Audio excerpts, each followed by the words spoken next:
வணக்கம். கோவை நீலகிரி செய்திகளுக்காக செய்திகள் வாசிப்பது சரவணன்.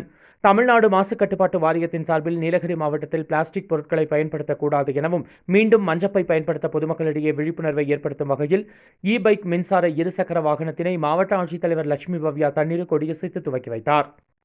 நீலகிரி மாவட்டத்தில் சுற்றுச்சூழலை பாதுகாக்கவும் இயற்கையை பாதுகாக்கும் வகையில் பிளாஸ்டிக் பைகள், பிளாஸ்டிக் டம்ளர்கள், தட்டுகள் உள்ளிட்ட 19 வகையான பிளாஸ்டிக் பொருட்களை நீலகிரி மாவட்டத்தில் பயன்படுத்த மாவட்ட நிர்வாகம் தடை விதித்துள்ளது. மேலும் பொதுமக்களிடையே பிளாஸ்டிக் பொருட்கள் பயன்பாட்டை தவிர்க்கவும் மீண்டும் மஞ்சப்பையை பயன்படுத்த வேண்டும் என்று பல்வேறு விழிப்புணர்வுகளை மாவட்ட நிர்வாகம் சார்பில் மேற்கொள்ளப்பட்டு வருகிறது.